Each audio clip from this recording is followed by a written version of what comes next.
जय श्री राधे।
अभी लौट के आए नहीं, ये लोग दिल्ली से है।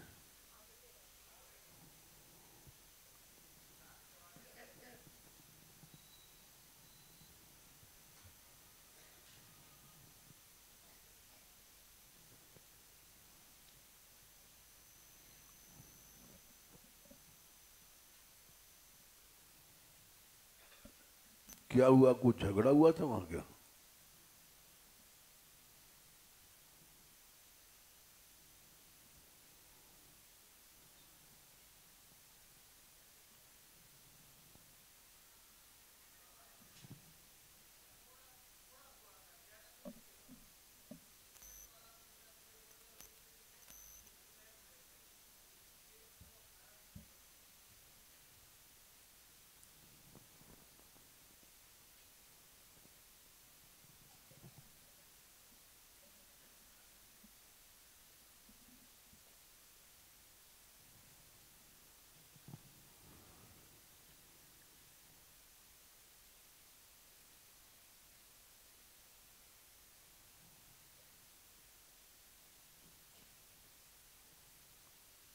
कोई कर्म होता है,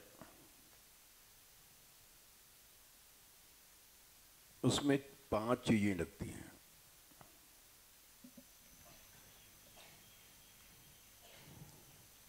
18वें अध्याय में 14वां श्लोक है। जैसे 5 उंगलियां मिलकर के मूठ बनती है, मुठ, वैसे ही 5 चीजें जब मिलती हैं, जब कर्म बनता है।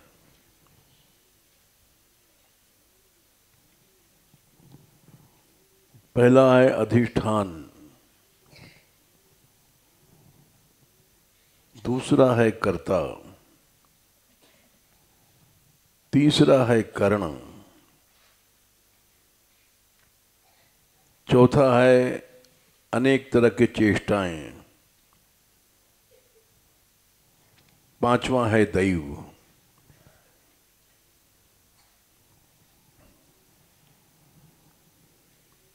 जैसे तुम लोग जाते हो,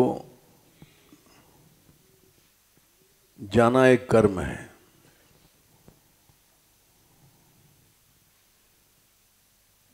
बैठते हो, खाते हो, पीते हो,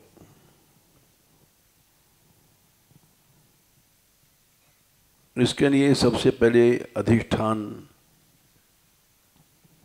जहां पर ये कर्म होगा, शरीर, शरीर चाहिए।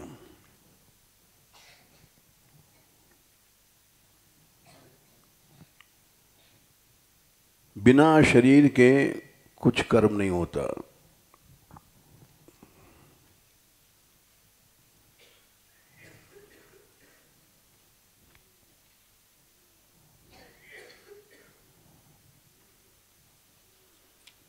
बिना शरीर के तो भजन भी नहीं होता।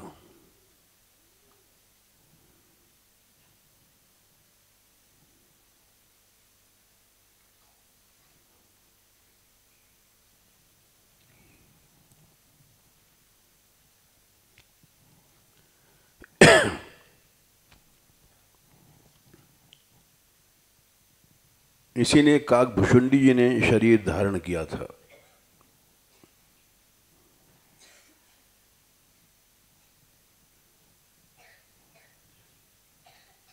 उत्तरकांड में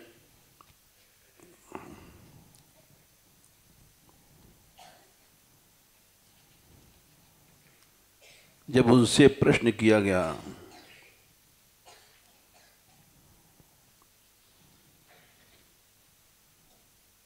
कि आप शरीर क्यों धारण करते हैं, कौवा का शरीर क्यों धारण करते हैं, तो उन्होंने उत्तरकांड में दोहा 95 में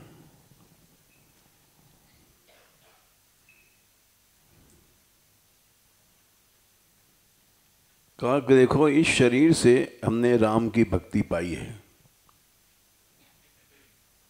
यही तन राम भगति में पाई, ताते मोहि ममता अधिकाई।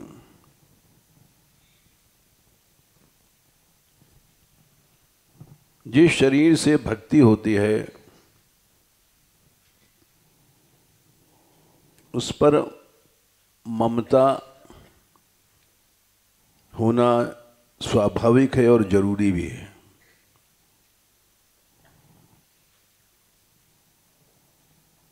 जैसे मनुष्य शरीर से भोग भोगता है,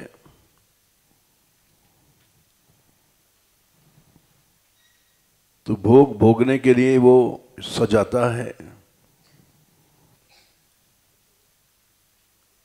संवारता है कि जिसे भोगी खींचे।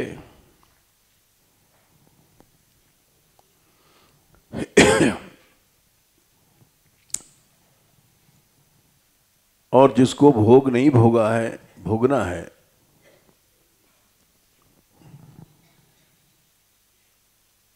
वो शरीर को नहीं सजाता है,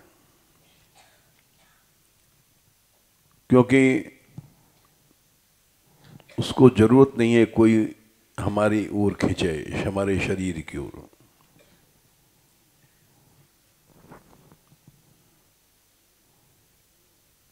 तापस वेश विशेष उदासी। तपस्वियों का जो वेश है वो विशेष उदास होना चाहिए, संसार से अलग।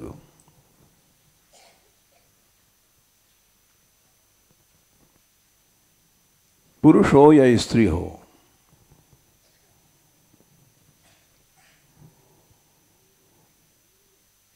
महल दुमहले मोयनाई बही चाहिए, रेशम सारी पटकी।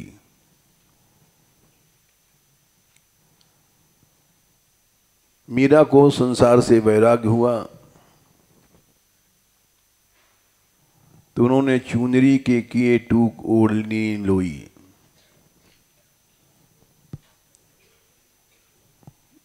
फाड़ दिया। काजर टीकी हम सब त्यागा, त्यागा करो चूड़ो। गहना गाठी हम सब त्यागा, त्यागा बांधनो जूड़ो। नहीं भावे थारो देश, राणा जी लोजी रंगड़ू रोड।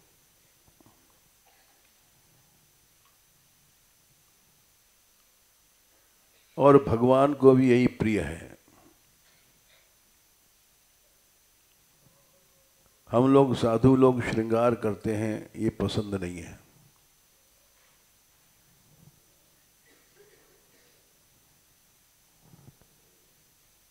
गिरा अर्थ जल बीच सम, कहियत भिन्न न भिन्न।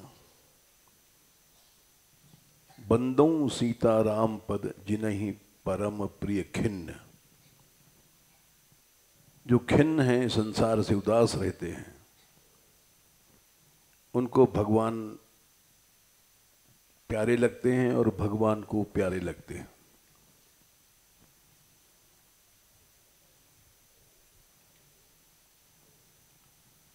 गहना बिना पहना साधु या संत कथावाचक के लिए ठीक नहीं है।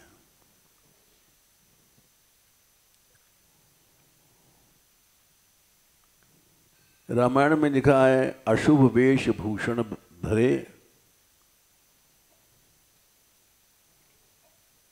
भक्षा भक्ष जे खाएं।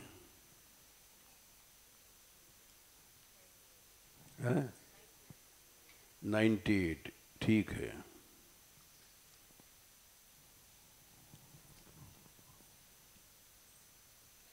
व्यास या साधु भूषण मैंने गहना पैर के बैठता है, अशुभ वेश है।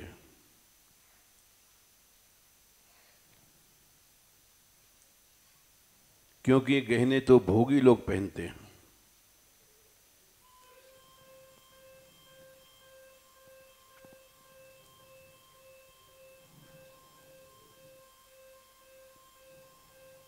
इसीलिए मीरा ने लिखा था, गाया था, बाला मैं बैरागिन होंगी।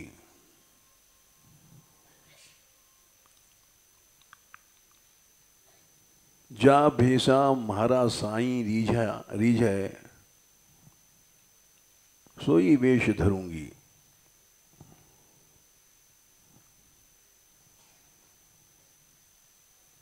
भगवान रीझते हैं भक्त के वैराग्य पर।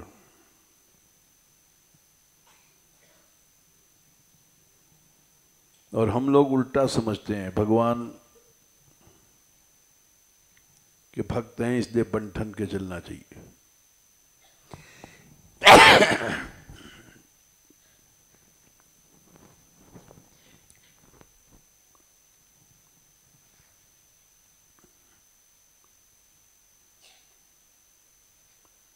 दशम स्कंद में एक श्लोक आता है, भक्ताय चित्रा भगवान ही संपदो राज्यन विभूतिर, शायद सुदामा के प्रकरण में होगा।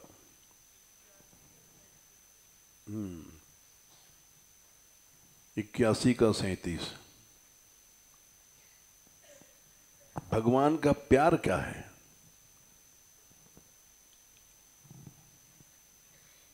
हम जैसे लोग समझते हैं खूब पैसा मिल गया, कपड़ा मिल गया, शाल दुशाल, हलवा पूड़ी माल मठाई मिल गई, ये भगवान की दया है।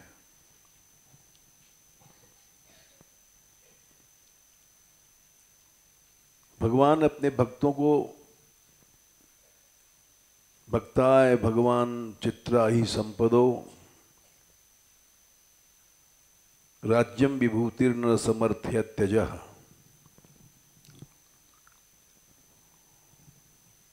वो कभी भी इसका समर्थन नहीं करते हैं।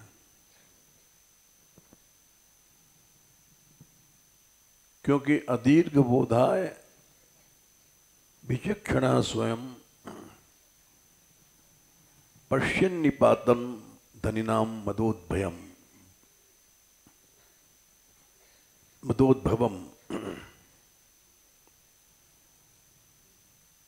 देखते हैं किससे इसका पतन हो जाएगा।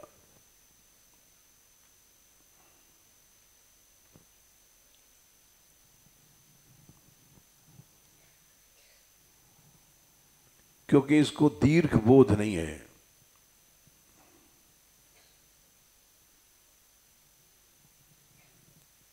दीर्घ बोध क्या होता है? जिसमें देहांकार नहीं रहता।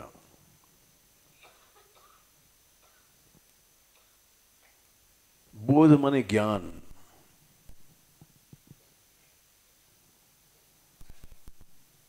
बड़े ज्ञान वाला ही देहांकार को छोड़ता है।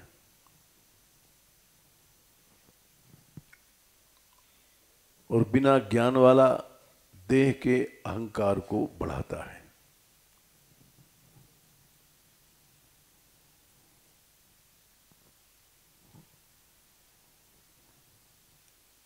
एक गांव में कहावत है, एक बुढ़िया ने कंगन उसको मिल गया कहीं से सोने का, हाथ में पहन लिया और उस कंगन को पहन के निकली।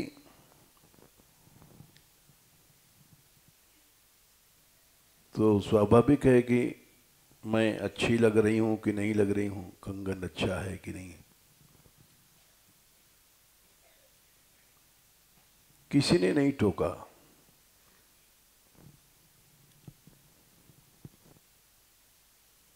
तो उसने खींच करके अपनी झोपड़ी में आग लगा दिया।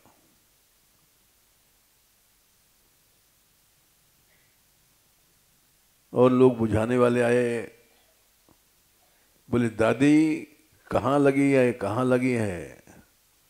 तो बार बार हाथ यूं करे, यह लगी, इधर लगी झोपड़ी में। तो एक ने कहा, अरे दादी ये कंगन तने कब पहने है। तो बोली, जा नहीं पूछते, पहले ही पूछ लेते हो तो क्यों आग लगाती।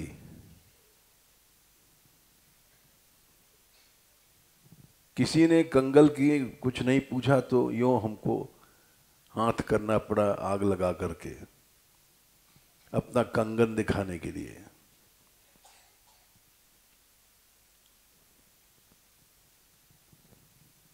तो जब मनुष्य अच्छे वस्त्र पहनता है, अच्छे गहने धारण करता है, तो निश्चित है कि उसको विचार आता है कि ठीक है कि नहीं है, अच्छा लग रहा है कि नहीं लग रहा है।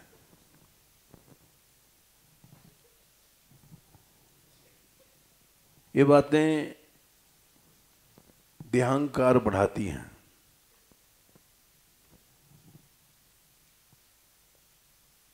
इसीलिए भगवान ने गीता में भी कहा, सरलता भक्त को।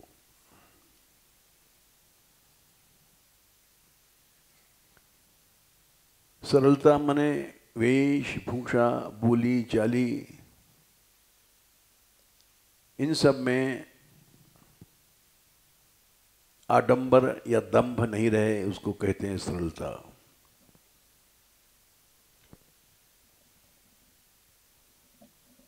तेरहवें अध्याय में भगवान ने कहा है,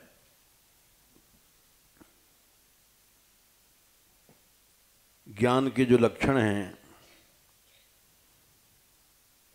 20 हैं। अमानित्वम, अदम्भित्वम, अहिंसा, क्षांतिरार्जवम, आचार्योपासनम, शौचम, स्थैर्यम, आत्म विनिग्रह। 7वां श्लोक है।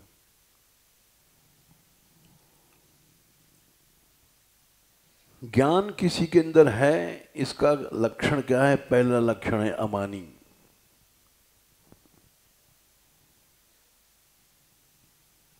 मान सम्मान की भावना चली जाएगी, ये पहला लक्षण है।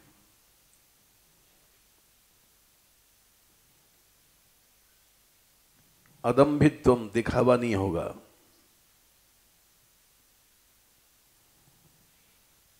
अहिंसा, किसी की हिंसा नहीं करेगा। मारना, पीटना, गाली दे जाना, चित्त दुखाना। शांति, क्षमा रखेगा।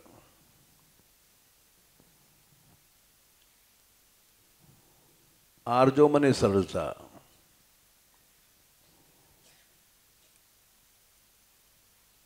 सरलता क्या है? कपट न रहे, ये सरलता है। निर्मल मन जन सु मुहि भावा, मोहि कपट छल छिद्र न भावा।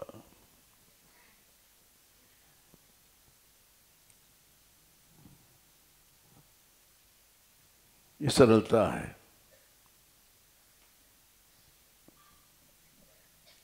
मनस्यन्यत वचस्यन्यत कर्मण्यन्यत दुरात्मनाम। मनस्येकम वचस्येकम कर्मण्येकम सदात्मनाम। मन में कुछ और है, बोल रहे हैं कुछ और, कर्म कर रहे हैं कुछ और। ये दुर्जनों का लक्षण है। जो मन में है वो वाणी में है, वो कर्म में है। मनस्येकम वचस्येकम कर्मण्येकम सदात्मनाम, उसको संत कहते हैं, सरल कहते हैं।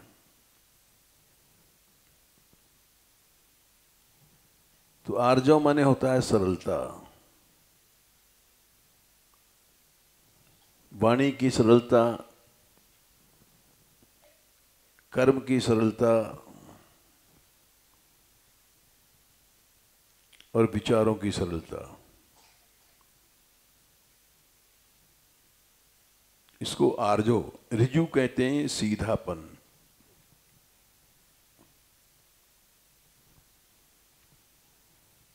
सीधापन माने उसमें टेढ़ापन नहीं है, वो आर्जव है।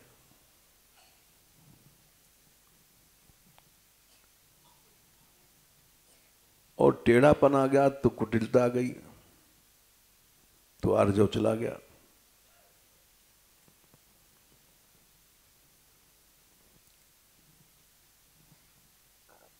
अब जब मनुष्य बढ़िया कपड़े पहन के चलता है,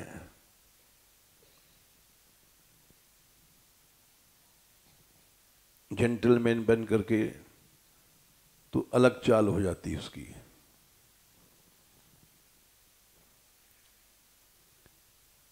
इस तरह से स्त्री जब जड़ाव की साड़ी पहन के चलती है तो उसकी अलग चाल होती है।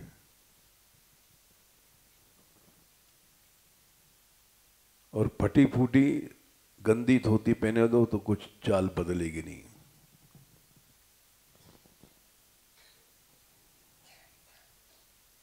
स्वाभाविक आर्जव बना रहता है वेश में।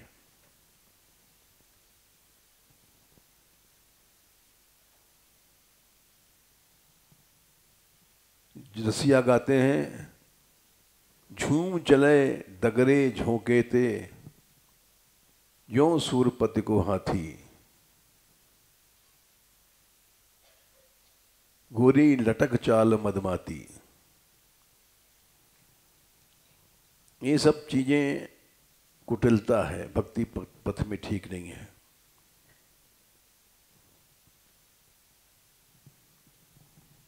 ब्रह्मचारी को बचपन में मूड मुड़ाओ और मृजिन चर्म अगर पहनो, शान शौक नहीं।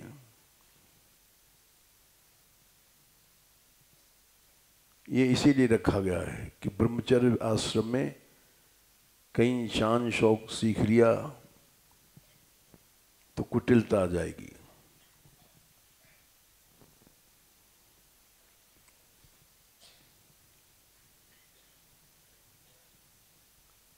चैतन्य महाप्रभु जी ने एक बार सनातन गोस्वामी बंगाल से भागे थे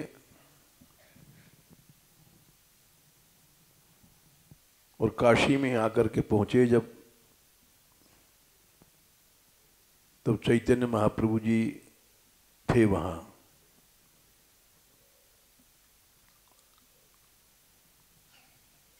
दरवाजे पर जाकर के बैठ गए। तपन मिश्र के यहां रुके थे महाप्रभु जी।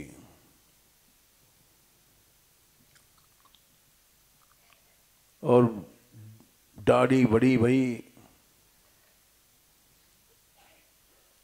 फकीर का वेश,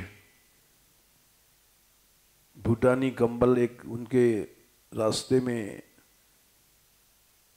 मिले थे बहने हुई बिहार में, वो कीमती कंबल दे दिया था, जाड़े में इसको ले जाओ। कंबल उनके कंधे पर था।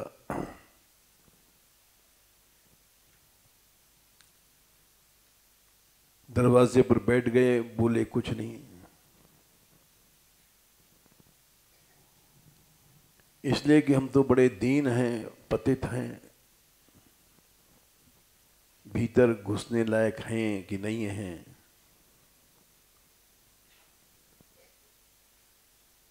जब इजाजत होगी तब घुसेंगे।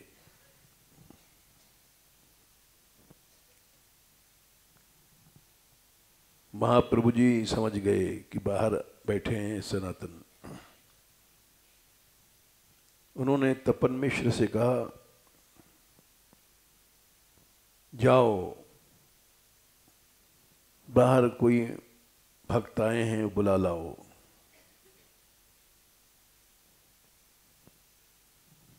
ये बाहर गए, लौट के आए तो बोले वहां तो कोई नहीं महाराज भक्त वैष्णव, वहां तो एक दरवेश बैठा हुआ है, मुसलमानी फकीर जैसा।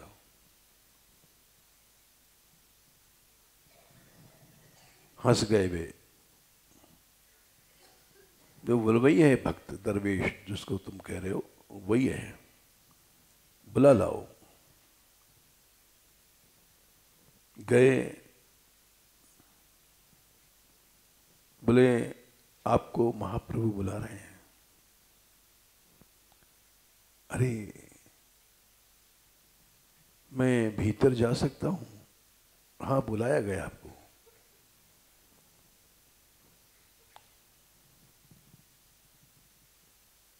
गए भीतर,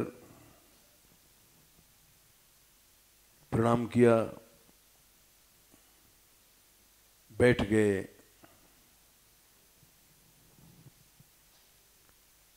उनसे पूछने लग गए, महाप्रभु तुम कब चले वहां से, कैसे आए? बताया उन्होंने, हम जेल में थे,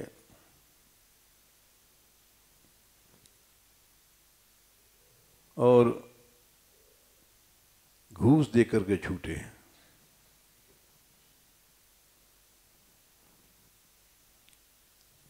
₹7,000 उस जमाने में चांदी के रुपए होते थे। वो हमने जेलर को दिए थे।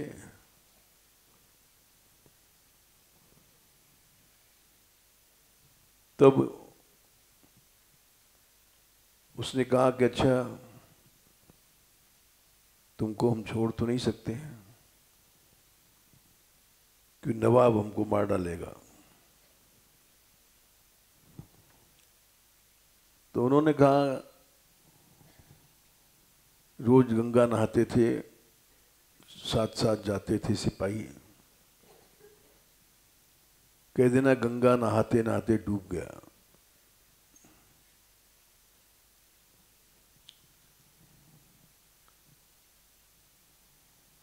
बोले ऐसा कैसे कह सकते हैं, तुमको देखेगा तो उल्टा और नाराज होगा कि तुम झूठ बोलते हो। बोले नहीं, मैं यहां से चला जाऊंगा, इस देश को छोड़ दूंगा,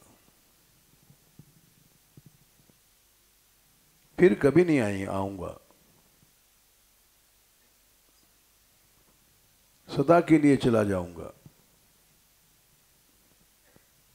जीवन में कभी नहीं आऊंगा।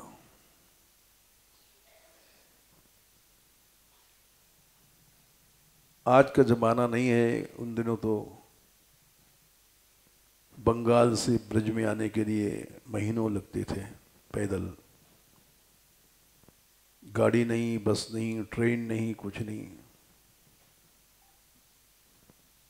पैदल आओ, जंगल पड़ते थे।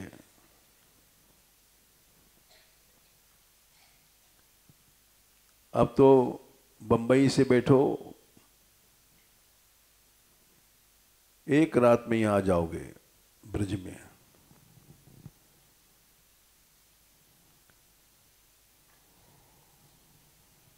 राजधानी एक्सप्रेस में बैठ जाओ,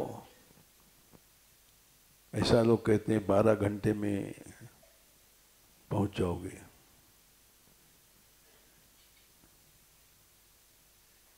तो उन्होंने कहा कि अब मैं कभी नहीं आऊंगा।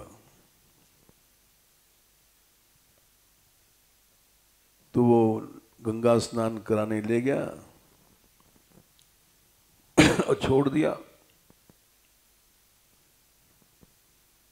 तो मैं भाग के आया हूं प्रभु।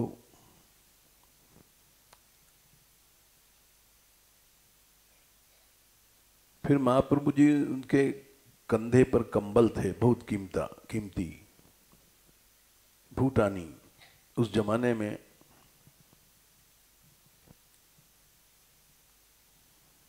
बार बार उधर देखते थे। तो सनातन जी समझ गए एक कंबल खटक रहा है महाप्रभु जी को।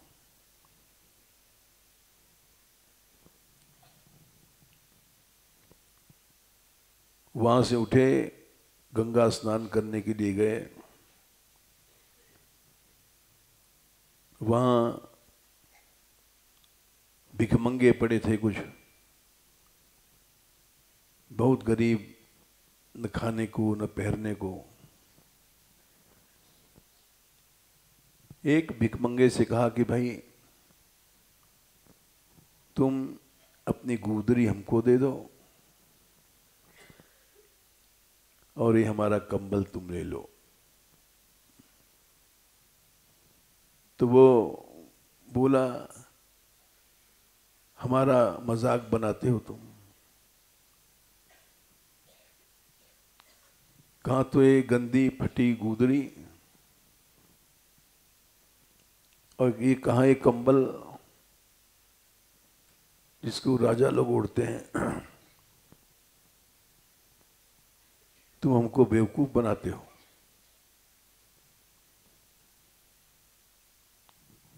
सनातन जी बोले, नहीं भाई, बेवकूफ नहीं बना रहे हैं, हम सच में तुमसे बदलना चाहते हैं।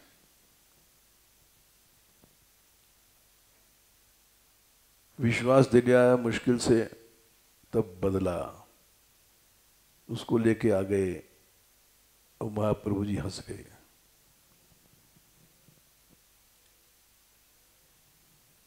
बोले, सनातन तुम बिना कहे समझ गए।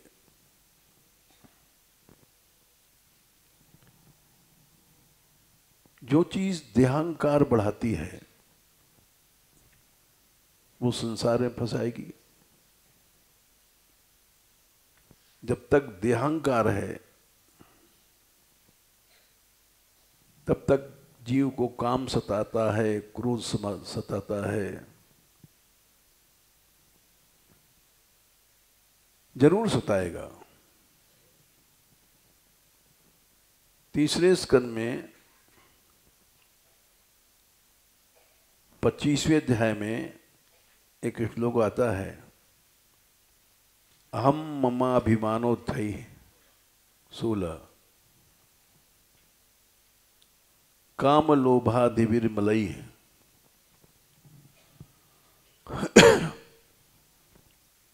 काम, लोभ, क्रोध आदि ये अहंता और ममता से पैदा होते हैं।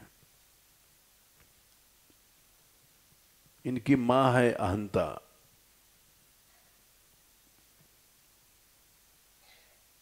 मम, मेरा, ये इसका पिता है।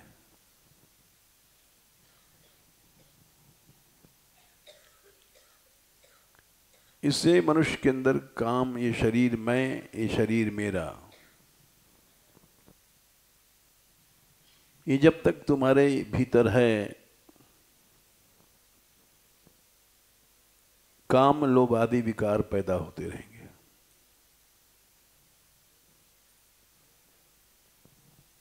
वीतम यदा मनः शुद्धम,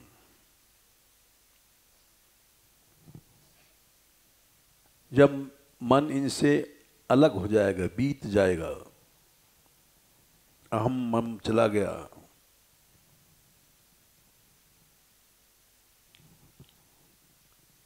तब तुमको न दुख की प्रतीति होगी न सुख की प्रतीति होगी।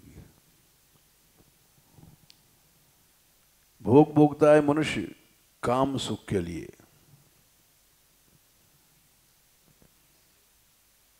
लड्डू क्यों खाता है? इंद्रियों के सुख के लिए।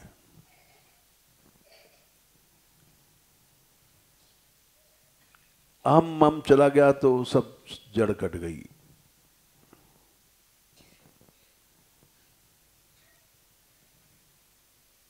इसलिए मनुष्य को बहुत अच्छा भोजन महाप्रभु जी ने कहा, भालो ना खाइए भालो ना पहिरिए, भालो मने बढ़िया,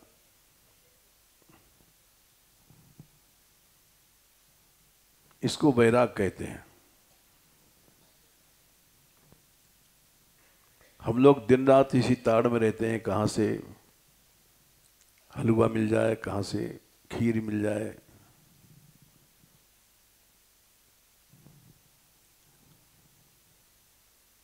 क्योंकि चित्त में राग है।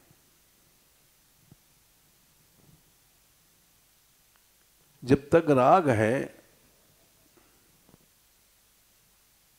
तब तक इंद्रियों में राग है।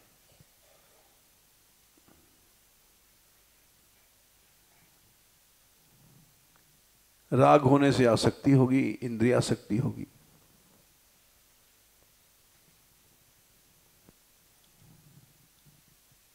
आंख में राग है तो अच्छी चीज देखेंगे,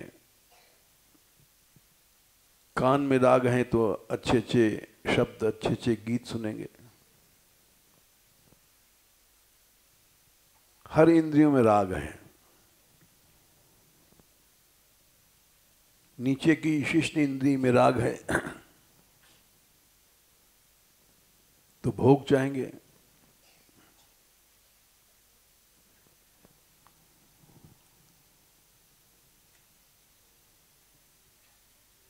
जो इंद्रियां जो चीज मांगती हैं वो देना पड़ेगा।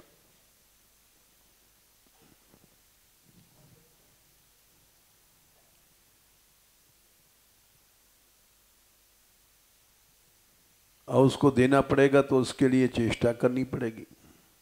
तो भजन क्या होगा? कुछ नहीं।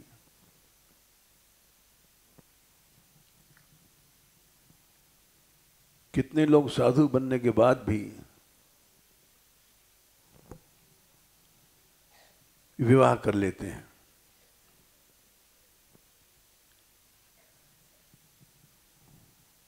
क्यों कर लेते हैं? उनका अपनी इंद्रिया शक्ति नहीं गई।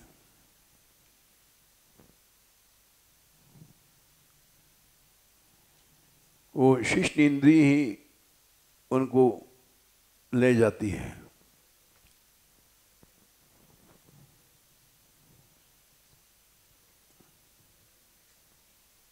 और सदा को ले जाती है।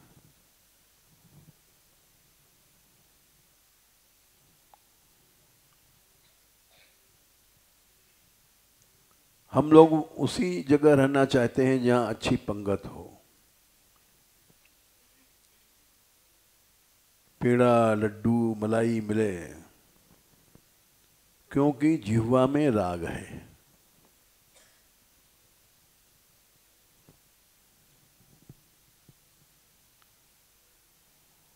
जीव जो है शिष्ण इंद्रिय को रोकना आसान है, जीव को रोकना आसान नहीं है।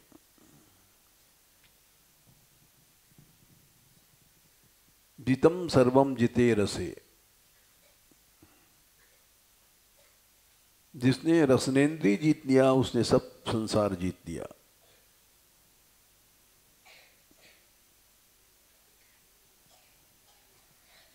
एकादश स्कंद में ये श्लोक आता है,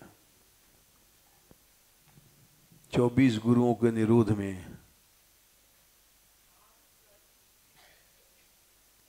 11-8-21 पढ़ना पूरा श्लोक। बीजतान दे दिया पुमान। हाँ,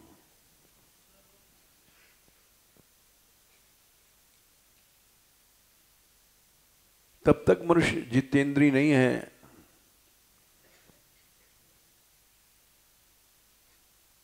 तावन न जितेंद्रिय पुमान, ये है ना।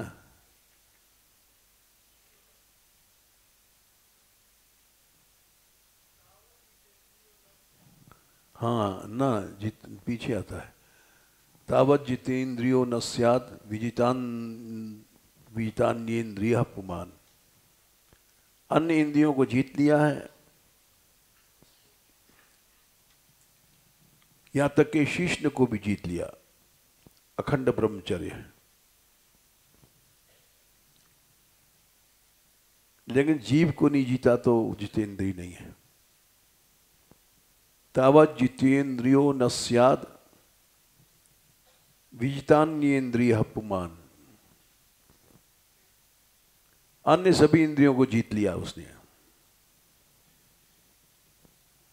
न जयेद रसनम यावत, रसना को जब तक नहीं जीता तो कुछ नहीं है। जितम सर्वम जिते रसे, जिसने जीव को जीत लिया वो सब को जीत लिया।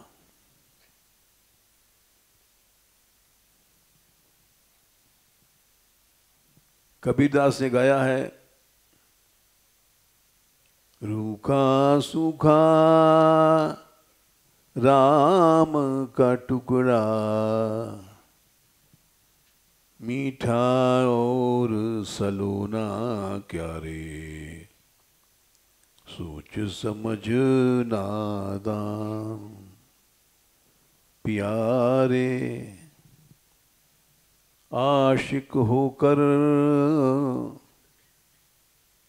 मरना क्या रे, सोच समझ नादान।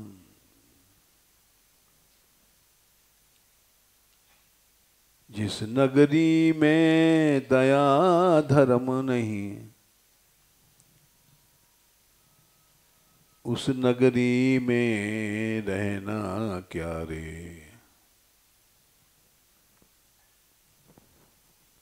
कमाल का पद है कबीर के लड़के का। रूखा सूखा डाल लो गड्ढे में पेट में, बस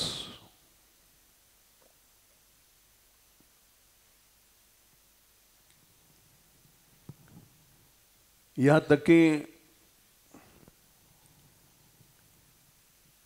तेजस्वी तपसा दीप्तो दुर्धर्षो दर्दभाजना, सर्वभक्षोपयुक्तात्मा नादत्ते मलमग्निवत्। वही है 8वें अध्याय के आसपास, 7:45, 11:7:45। सर्वभक्ष माने चोर का माल हो, बदमाश का हो, हत्यारे का हो, पापी का हो, तुमको कुछ असर नहीं होगा।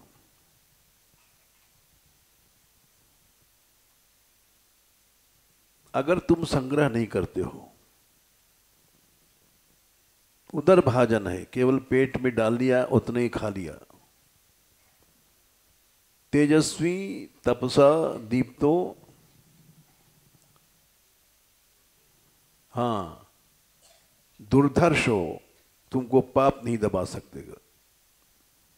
उदर भाजन, पेट में रख लिया उतना ही खा लिया। सर्वभक्षोपयुक्तात्मा, तुमको मल नहीं लगेगा। अन्न का दोष नहीं लगेगा। जैसे आग है, मुर्दा भी खा जाती है।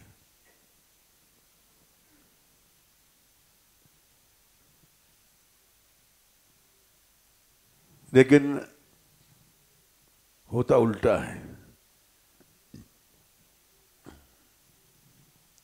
पंगत हो रही, छाती अड़ा देंगे।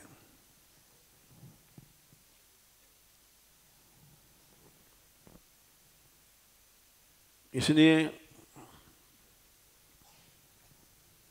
आर्जों में अपने आप सब चीजें छूट जाती हैं, सरलता में। सादा भोजन उच्च विचार, वही मनुष्य भजन कर सकता है।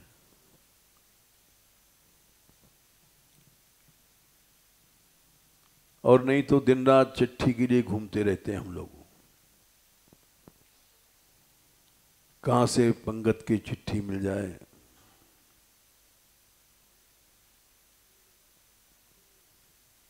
तो भगवान ने आर्जव कहा है।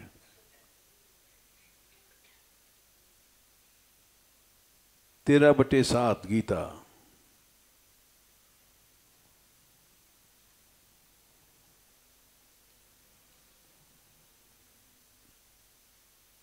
और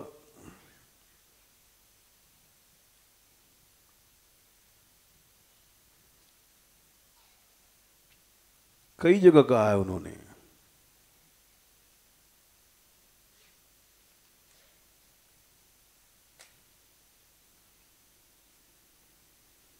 दसवें अध्याय में भी कहा है।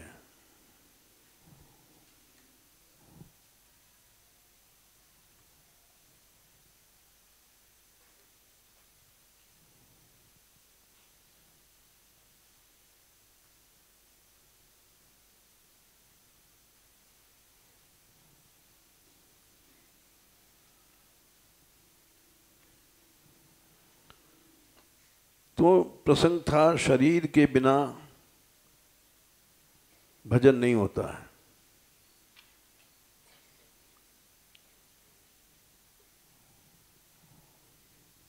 इस शरीर से हमको राम की भक्ति मिली है।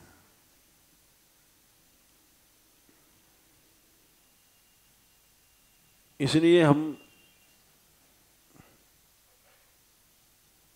इस शरीर से हमारा प्रेम है।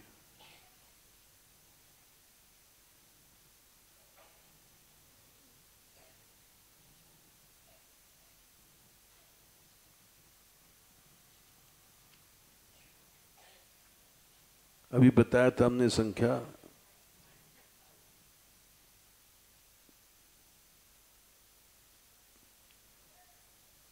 इस शरीर से ममता रखनी चाहिए कि उससे भजन होता है।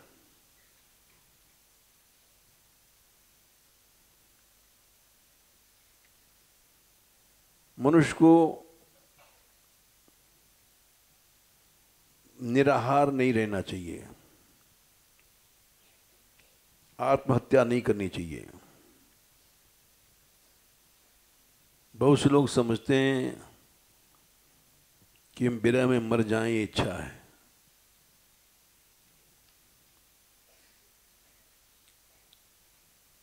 ये गलत है। ए तन राम भगत में पाई, ताते मोहि ममता अधिकाई।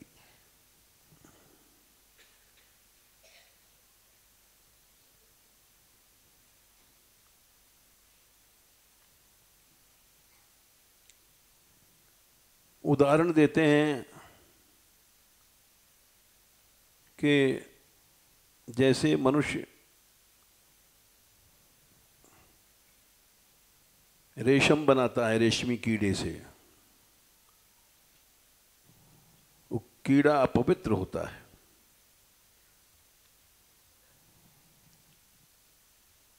ये रेशम क्या है? कीड़े की टट्टी है या कीड़े के शरीर से बनता है। पाट कीट ते होई ते ते पाटंबर रुचिर, कृमि पालई सब कोई परम अपावन प्राण सम।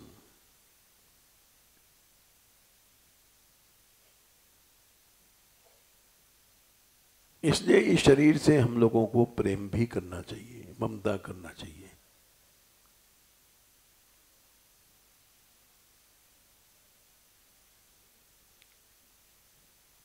स्वार्थ साच जीव कहो एहा, मन क्रम बचन राम पद नेहा। स्वार्थ क्या है?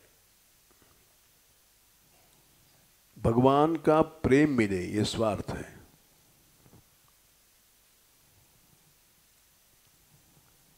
संसार में लोग स्वार्थ समझते हैं पैसा, भोग। पुरुष स्त्री से क्यों प्यार करता है? भोग के पीछे। स्त्री पुरुष से क्यों प्यार करती? भोग के लिए।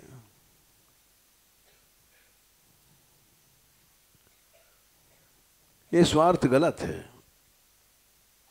स्वार्थ एक ही है जीव का, मन क्रम वचन से भगवान के चरणों में प्रेम हो जाए।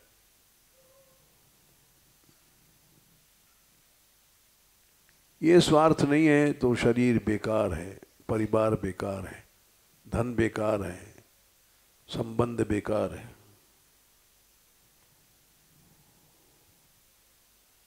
सोई पावन सोई सुभग शरीरा,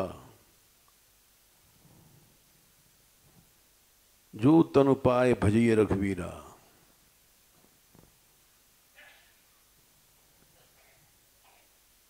वही पवित्र है, वही सुंदर है। चाहे मलमूत्र का शरीर है, लेकिन भजन के काम में आता है, तो इसलिए इस शरीर को खिलाना भी चाहिए, पिलाना भी चाहिए, और कपड़े भी पहनना ही चाहिए।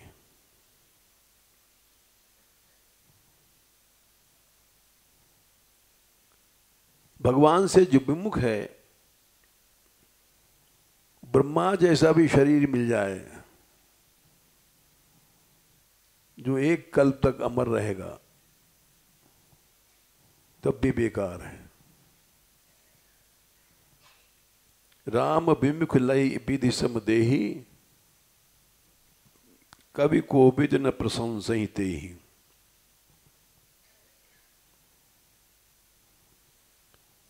भगवान के प्रेम से विमुख है तो शरीर किस काम का? चाहे ब्रह्मा का शरीर है। हम तुम तो एक कीड़े मकोड़े हैं।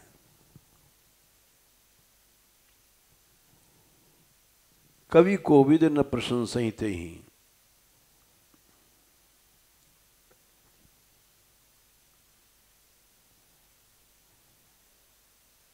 राम भगति यही तन उर्जामी, ताते मोहि परम प्रिय स्वामी।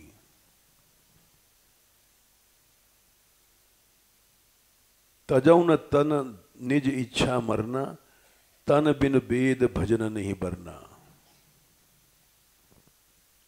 मनुष्य को आत्महत्या नहीं करनी चाहिए,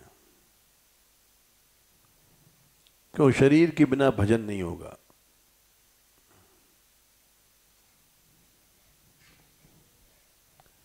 मुझको इच्छा मृत्यु है, वरदान है।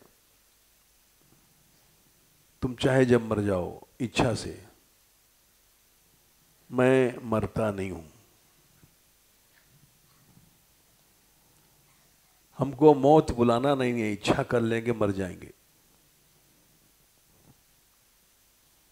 बोले इच्छा क्यों नहीं करते हो? कौवा शरीर है, इसमें कोई ज्यादा मौज तो है नहीं।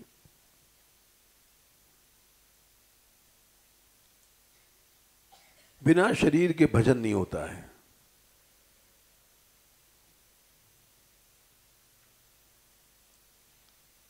पहले ही शरीर ने हमको बहुत नष्ट किया। भगवान से विमुख होने के कारण ठीक से आज तक सो भी नहीं पाए।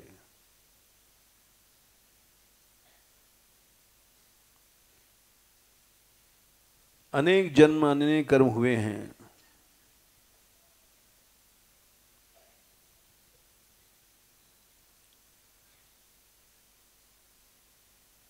कितनी बार हमारा जन्म हुआ मरण हुआ पता नहीं है। संसार में घूमता रहा।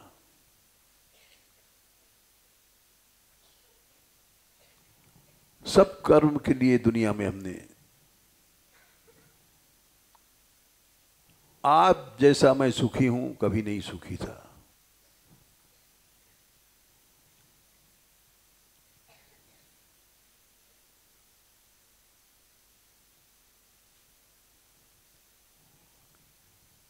अब ये जो सुख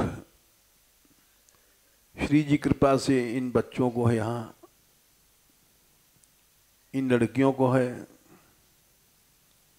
वो आज तक किसी जन्म में नहीं मिला इनको।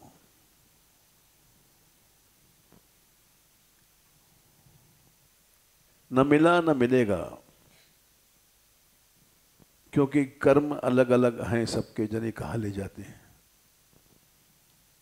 ये बच्चे छोटे हैं, जने कहाँ चले जाएंगे।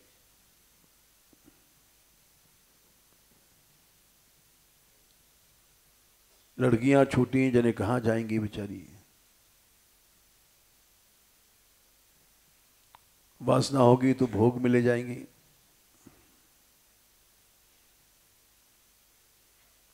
देखूं करी सब कर्म गुसाई, सुखी न भयूं अबहीं की नाई।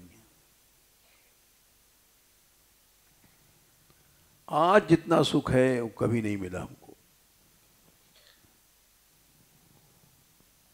प्रभु का नाम ले रहे हैं, गुण गा रहे हैं। स्वार्थ साच जीव कहूं एहा, मन कृप बचन राम पद नेहा। जीव का इतना ही स्वार्थ है कि भगवान के चरणों में प्रेम हो जाए।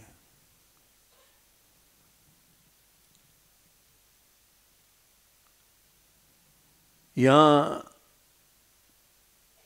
जो बच्चियां रहती हैं, घंटों नाचती हैं, ऐसा किसी जन्म में नहीं हो सकता।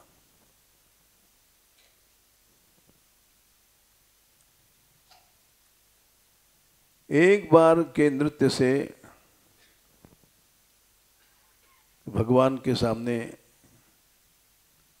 कई कल्पों के पाप जल जाते हैं।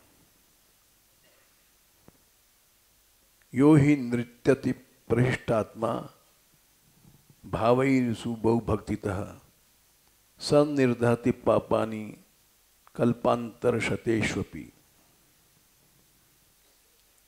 चैतन्य महाप्रभु जी इस श्लोक को कहते थे, पुराणों का है।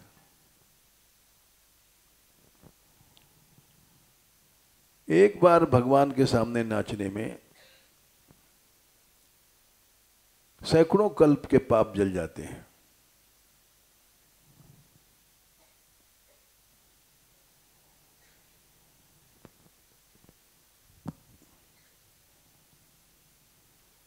ये कभी नहीं मिलेगा।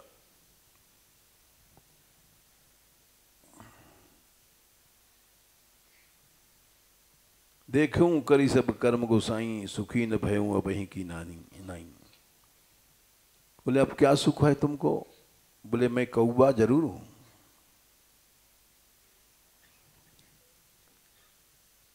पक्षिन में अति चंडाला शाप दिया था लोमश जी ने। सपद होए पक्षी चंडाला,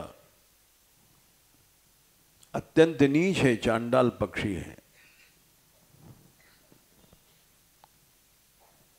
कबूतरों में भी, पक्षियों में भी चातुर्वर्ण होता है। भगवान ने कहा चातुर्वर्ण्यम मया सृष्टम गुण कर्म विभागशः।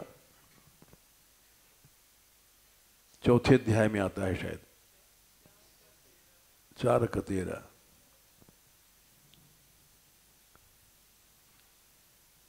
चातुर्वर्ण जैसे ब्राह्मण, क्षत्रिय, वैश्य, शूद्र होता है, ऐसे पक्षियों में भी ब्राह्मण है कबूतर,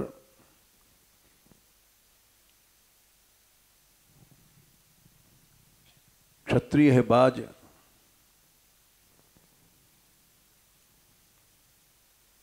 और वैश्य शूद्र भी इसी तरह से चील आदि हैं, और सबसे ज्यादा होता है चांडाल कौआ। सपद होई पक्षी चंडाला।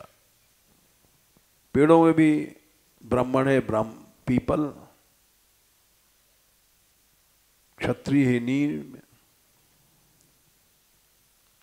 इमली है वैश्य, बबूल आदि शूद्र हैं।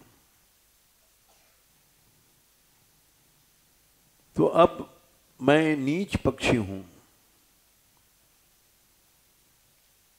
लेकिन सबसे ज्यादा पवित्र हूं। सोई पावन सोई सुभग शरीरा, जो तनु पाए भजे रघुबीरा। वही शरीर पवित्र है जो भगवान के भजन में काम में आ जाए। और भजन नहीं है तो ब्रह्मा का भी शरीर बेकार है। राम विमुख लही विधि समदेही, कभी कोविद न प्रशंसते ही।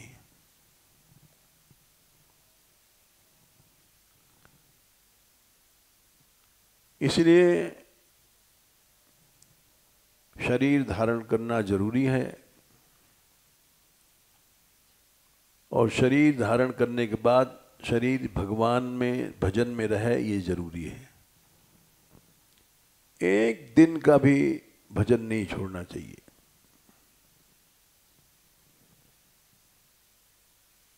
जय श्री राधे।